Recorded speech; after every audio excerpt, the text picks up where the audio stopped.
Muy bienvenidos a un nuevo ciclo de Conclusión TV. En el día de hoy tenemos una invitada casi de lujo, una historiadora de renombre, especialista, podría decirse especialista en Eva Perón, Julia Rosenberg. ¿Cómo está Florencia? Que, Sí, no sé la verdad bien cómo son ahí las etiquetas, ¿no? Del campo historiográfico. Vengo trabajando en el tema hace un par de años ya y me dedico casi por completo a eso, así que bueno, un poco bien, podríamos decir que sí. Julia, sos historiadora, has escrito, además de, acá tengo el libro, Eva y las mujeres, historia de una irreverencia, pero también sos columnista en Futurock, sos docente de la UBA, ¿es correcto el amplio currículum? Sí, sí, sí, sí, sí.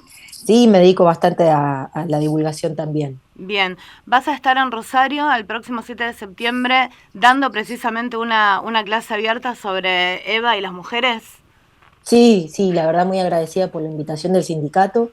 Sí, la idea un poco es, en el marco de Futurock, dimos un curso en el mes de junio de 4 encuentros para pensar ya no solamente lo sucedido entre el peronismo y las mujeres durante los años del primer peronismo, del 46 al 55, sino extendernos en el tiempo, no siempre en el marco de lo que este año se conmemoraron 70 años de la muerte de Eva. Bueno, siempre las efemérides de alguna manera nos impulsan, son excusas para repensar diferentes problemas, diferentes temas, y bueno, en ese marco este año hicimos este curso de 4 encuentros, que la idea era llegar hasta el presente, y bueno, de alguna manera la invitación del sindicato tiene que ver con, en esta clase que vamos a dar el 7, pensar algunos de los problemas y pensar algunas de las preguntas que se disparan ahí, ¿no? Del vínculo entre el peronismo y las mujeres durante los años del primer gobierno, pero también la posibilidad de extendernos un poco más para este lado, ¿no? Para el presente. Bien, siempre digamos, sobre todo aquellos que admiramos y que tratamos de informarnos sobre la historia y la construcción política que hizo Eva Perón, eh, y algo que vos tratás en el libro en particular es que, bien, si en cierta forma ella tiene un pedestal, por ponerle algún nombre, en la historia, lo cual, en la historia argentina y en la historia mundial, digamos, lo cual no siempre es tan bueno el pedestal, eh, hubo como una especie de vaciamiento del contenido de su legado que fue mucho más allá que, no sé, recorrer el país en trenes regalando juguetes o su labor como con los humildes. No, es como que siempre se destaca este punto de Eva Perón, pero hay un vaciamiento de contenido político. Sí, de alguna manera lo que nos interesa pensar es que Eva Perón fue un personaje histórico muy narrado, ¿no? No, no sucede tanto con las mujeres de nuestra historia, ¿no? Que hayan sido muy narradas. Bueno, Eva Perón sí fue muy narrada, pero lo que nos interesa pensar, quiero decir, en este caso es difícil hablar de ocultamiento, ¿no? Como muchas veces se hace con otras mujeres de nuestra historia, pero sí nos interesa pensar qué narraciones se hicieron, ¿no? Qué narraciones se eligieron hacer y qué narraciones no se eligieron hacer. Y en ese sentido, tal como decís vos, ¿no? Lo que vemos es que en estos 70 años predominó, tanto por parte del peronismo como del antiperonismo, una narrativa diferentes narrativas, pero que dejaban de lado, que dejaban en un lugar más marginal sus aspectos más políticos, ¿no? Sus aspectos más políticos ligados sin dudas a la posibilidad de pensarla y entenderla como la creadora y conductora de un partido político, más nada más ni nada menos, ¿no? Que tuvo tantísimo que ver con la incorporación de las mujeres a la política. Pero más allá de eso, digo, pensarla a ella como una dirigente política, ¿no? Responsable de las primeras 133 legisladoras del país, la posibilidad de ella de disputar una vicepresidencia. Bueno, son diferentes elementos y herramientas que uno ve en su biografía que, claro, lo que nos devuelven es una enorme dirigente política, y entonces llama la atención que durante tanta narrativa que hubo en estos 70 años, eso haya quedado de lado, ¿no? Y bueno, y ahí nos proponemos, claro, preguntarnos por qué se da eso, ¿no? Por qué no se pudo narrar esa otra parte que es tan importante y tan contundente, ¿no? Bien, hay algunos puntos bueno, yo estoy hablando del libro, pero como la charla versa también, digamos, sobre esto, hay algunos puntos que vos marcás que me resultaron muy interesantes y que tiene que ver con la sanción. Bueno, el año pasado se cumplieron los 70 años de la sanción de la ley 13.010 que permitió a las mujeres argentinas acceder al voto, al derecho al voto. Y vos haces un detalle sobre los enfrentamientos en los diversos movimientos feministas de la época, incluso movimientos que desde hacía muchos años venían bregando por la sanción de una ley de voto femenino, y que fue tan intensa esa tensión que vos misma citás a Marisa Navarro cuando dice que las agrupaciones que después de la sanción de esa ley, las agrupaciones feministas que se opusieron a eso como que firmaron su sentencia de muerte. ¿Por qué esa fuerte tensión en este punto? Sí, para mí había algo ahí muy interesante, ¿no? Que tiene que ver eh, con discutir con cierta forma de entender al feminismo también, ¿no? O a los feminismos, ¿no? Que a partir del 2015 parecía ser un movimiento transversal, que podía incluir a todas las ideologías y que el feminismo era algo casi apolítico, ¿no? Apartidario, y que era casi como una ideología pura, ¿no? Y a mí me parecía que un poco revisar la historia de lo que había pasado con los feminismos y fundamentalmente a partir de la aparición del peronismo, lo que da cuenta esto que vos estás contando, ¿no? Que claro, ante la sanción de la ley por la que habían peleado durante décadas, se oponen, porque claro, efectivamente ahí fue más fuerte el peso ideológico del antiperonismo que la reivindicación por la que habían dedicado su vida, ¿no? Entonces, para mí había algo interesante detenerse y contarlo, porque efectivamente lo que pone de relieve un poco eso es que los feminismos están profundamente entramados con la política, ¿no? Están profundamente entramados y no hay posibilidad de pensar en un feminismo que sea transversal y que nos incluya a todos, como creo que en algún momento se pensó que Lipovetsky y los Penato, ¿no? Diputados del PRO, podían ser aliados en algo. Me parece que de alguna manera lo que muestra eso es que no, que efectivamente eso no es así, ¿no? Que el feminismo, los feminismos, tienen una profunda trama de conexión con la política y que son ideológicos también, ¿no? Y claro, efectivamente lo que les pasó a muchas de esas feministas es que durante el peronismo perdieron fuerza política, perdieron vitalidad, no pudieron hallarse como movimiento y esto les va a costar bastante, ¿no? Recién a fines de la década de los 60, en los 70, van a volver a aparecer agrupaciones feministas netamente, porque claro, el peronismo viene a patear tableros en la vida política argentina, en todos los órdenes, también en los feminismos, ¿no?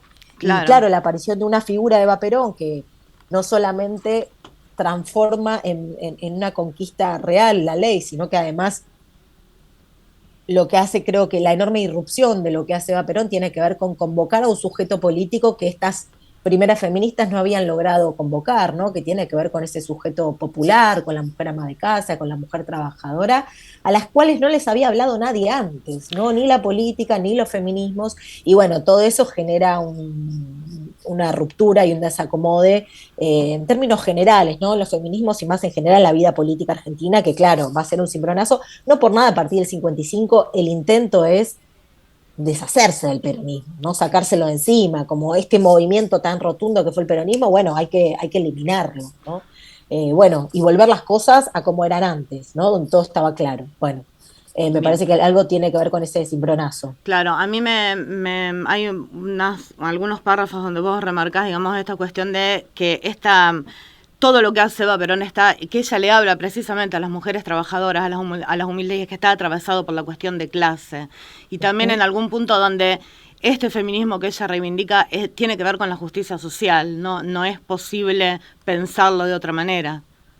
Claro, sí, totalmente, sí. Sí, y no solamente en Eva, ¿no? Me parece que hay algo del primer peronismo en general donde se ve una y otra vez en publicaciones, en los discursos de Eva, en las producciones audiovisuales. Una y otra vez lo que se ve es que el primer peronismo entiende la incorporación de las mujeres a la vida política no como una cuestión de género, ¿no? Claro. Sino, como decís vos, entramado con una idea de justicia social. Un país más justo va a ser un país que también le dé justicia a las mujeres, que también les dé igualdad a las mujeres. Claro, y no es una cosa independiente de la otra, sino precisamente totalmente entramados, ¿no? Bien, No se puede entender una cosa sin la otra. Y claro, ahí también hay una irrupción muy grande, ¿no? Casi como si a la cuestión de género por la que venían peleando muchas agrupaciones feministas, Eva las corta con la cuestión de clase, ¿no? claro. Y claro, eso también va a generar cierto malestar en las feministas más puras, vamos a decirlo así, más letradas, más académicas. Eva Perón no leyó a Simone de Beauvoir, ¿no? No Claro. leyó a las teóricas europeas ni norteamericanas, y aún así, en la práctica, en los hechos, llevó adelante, fue una vanguardia, podríamos decir, casi en el mundo, ¿no? Respecto de los derechos de las mujeres.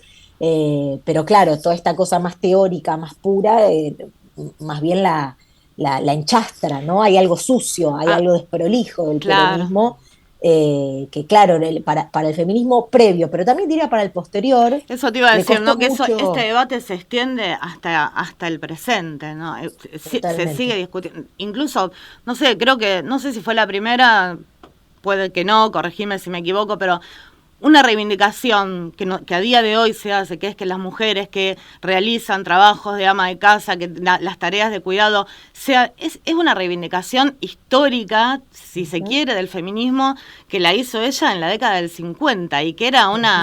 era como una locura escuchar eso. Sí, completamente, Florencia, y sobre todo que era una locura, ¿sabes qué me parece? Que se enuncie desde donde se enunciaba, ¿no? Ujú. Porque quiero decir, una cosa es que una feminista perdida, con nombre y apellido, ¿no? Letrada, habiendo estudiado, diga, bueno, no, las mujeres... Y otra cosa es que se enuncie desde la Casa Rosada, eso, Claro, ¿no? Que se enuncie desde un texto como La razón de mi vida, que fue un texto obligatorio en las escuelas a claro. partir de 1952, ¿no? Y que se enuncie desde ahí, bueno, sí, claro, tiene otra impronta, sin dudas, ¿no? Me parece que lo de Eva es tan potente también por eso, por el lugar de enunciación que ocupaba ella, y que no es chiste que desde ese lugar se enuncien este tipo de cosas. Bien. En ese sentido, bueno, más allá de que es una figura prácticamente extraordinaria, pero a mí me gustaría que vos nos hables un poco de la construcción del Partido Peronista Femenino, porque es algo que hizo ella, digamos, con una hasta obsesivamente, ¿no? La elección de las delegadas, pero muy poco se conoce sobre la labor de las delegadas y las subdelegadas que recorrieron el país entero, en los rincones más extraños del país, más inhóspitos, más alejados, afiliando a las mujeres y contándoles sobre su derecho a ejercer política, ¿no? Ejercer la política. Sí, completamente. Y creo que es más llamativo esta experiencia política si se tiene en cuenta el tiempo, ¿no? Como todo en Eva, llama muchísimo la atención que haya sido tan voraz su trabajo en tan corto tiempo, ¿no? Porque Sí, pensamos en el kirchnerismo, claro, el kirchnerismo decimos 12 años, bueno, un montón. Eva tuvo una vida política activa sí, 6 años, sí. ¿no? Es muy poco, incluso menos, ¿no?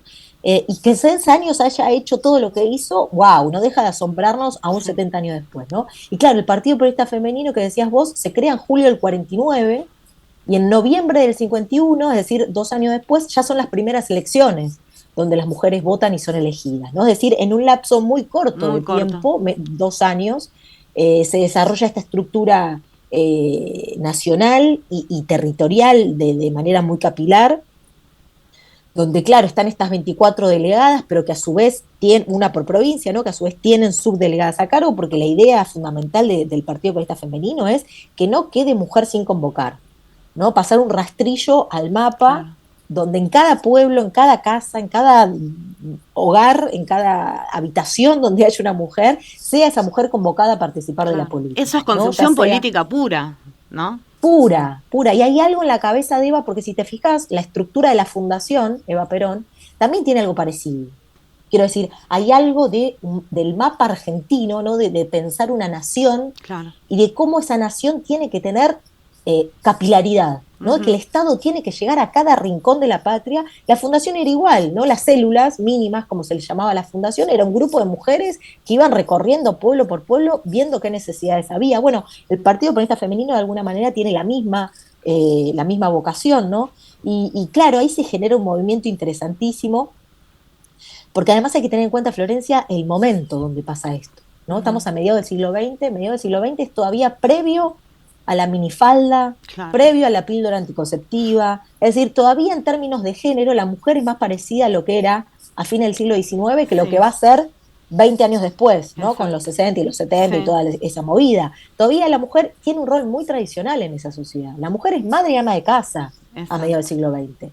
Y es en ese contexto donde estas mujeres salen a disputar el espacio público, salen a tocar timbres, a invitar a otras mujeres a participar de la política y a meter a la política dentro del hogar, Claro. ¿no? Entonces es muy disruptivo para la época. A mí siempre me interesa que pongamos en contexto esta experiencia política, porque solo así nos vamos a poder empezar a dar una idea de las enormes resistencias que tuvieron que vencer estas mujeres cuando iban a un pueblo en Santiago del Estero a mediados del siglo XX a tocar la puerta y decirle a la mujer, vos tenés derechos y tenés responsabilidades y tenés que venir a disputar el espacio público, ¿no? Bueno, como decías vos, poco podemos saber de este trabajo porque no se ha trabajado en tantas décadas, pero algunos testimonios tenemos y además podemos imaginar las enormes resistencias que tuvieron que vencer para hacer esto que hicieron. Sí, sí, aparte señaladas, despreciadas, bueno, yo con acá hay con la historia en particular de una delegada de acá, de una de las subdelegadas de acá de Santa Fe que vivía en Rosario, que era repudiada en su barrio, en el lugar donde vivía,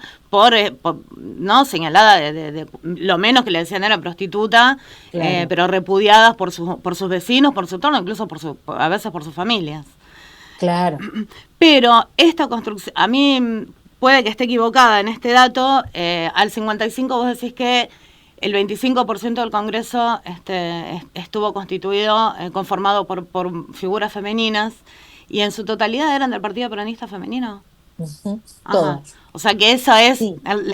digamos, el meollo de la cuestión, ¿no? El resultado de una cosa que además no había ley de cupo, a nadie se le ocurría pensar ni siquiera aproximarse a eso. No, y claro, ahí lo bien sintomático es que el radicalismo, ¿no? Era el otro partido que podía ingresar legisladores por cómo era el sistema electoral en ese entonces, por la cantidad de votos que se recibían, se podían o no ingresar legisladores. Y claro, el radicalismo era el otro partido y el radicalismo en todas estas elecciones decide no llevar mujeres en sus listas. De hecho, internamente la vida partidaria no le permitía casi tareas políticas a las mujeres también, ¿no? Lo que nos da cuenta de la enorme excepción que es esta experiencia política, ¿no? En el año 60, si no me equivoco, mujeres ligadas al desarrollismo, al gobierno de Frondizi, vuelven a armar una especie de jornada, encuentro para discutir si el voto de las mujeres en verdad no tendría que haber sido calificado, no tendría que ser calificado. Claro, ¿No? En el sí. año En 60, el año mujeres ligadas al desarrollismo, que se supone que son mujeres, que se supone que es un movimiento político más modernizador, ¿no? Sí, Bueno, se vuelve a discutir esto en el año claro, 60, claro. de nuevo, ¿no? Porque también mucha historiografía lo que ha dicho es, bueno, esta ley ya, la ley 13.010 iba a salir, el peronismo lo único que hizo fue hacer algo que ya estaba al caer, el peronismo no hizo más que seguir el clima de época. Que no es Bueno, lo poco cierto igual. es que el clima... ¿Cómo? Que no es poco igual, digo. Que no es No, poco, pero que porque, tampoco es así, porque lo que te claro, demuestra lo que pasa a partir de 1955 es que no hay mujeres en la política, que eso es algo que forzó el peronismo para que sí, efectivamente suceda, ¿no? Que si no había voluntad política de que hubiera mujeres en el Congreso Nacional y en las legislaturas provinciales, eso deja de pasar, ¿no? Entonces, claro, ahí lo que nos habla es que tiene que haber una voluntad política, y que eso claro. sucedió en el primer peronismo. Bien, y en ese primer peronismo, algo que me resulta muy interesante y que vos marcás en varias ocasiones es la construcción del poder político. O sea, Eva logra construir un poder político que vos decís y es tal cual, que está al mismo nivel que construyó Perón, pero que además ella disputaba poder político para sus compañeras. ¿Mm? Esa, Sí, completamente, sí. Sí, creo que eso se ve muy claro en el tema de las listas, ¿no? Las listas, ante todas las elecciones, sabemos que siempre los cierres de listas son momentos de rosca, de disputa política. Y claro, lo que nos encontramos es a Eva en el año 51 disputando lugares en las listas, ¿no? En esas elecciones entran 133 legisladoras, las 133 son del Partido Peronista Femenino, y eso tiene que ver con esta disputa de poder que Eva da hacia el interior del peronismo. El peronismo estaba compuesto en ese entonces por tres ramas, ¿no? La del Partido Comunista Femenino, el Partido de los Hombres y la CGT, el Movimiento Obrero Organizado. Y bueno, Eva da una disputa hacia el interior del movimiento, ¿no? A ver cuántos lugares le va a corresponder a las compañeras, ¿no? Y claro, ella encarna esa disputa Y bueno, y es bastante exitosa en algún punto, ¿no? No se llega al 30%, el famoso 30% que le correspondería por ser la tercera parte, pero aún así 133 es un número efectivamente muy alto, ¿no? Y no solamente disputa el lugar para sus compañeras, disputa su propio lugar, su propia candidatura. Efectivamente, ahí lo que vemos es a una Eva disputando poder, ¿no? Disputando poder, rosqueando. Claro. Ya se la ve antes incluso, ¿no? Con la reforma de la Constitución del 49, ella es una de las que impulsa esa reforma porque es una de las que más impulsa que Perón pueda ser reelecto, ¿no? Y en esa Entonces, disputa, perdón que te interrumpa, no, en esa no, para disputa nada. de poder, en esa pelea por el poder que ella da, ahí también es clave su relación con los sindicatos.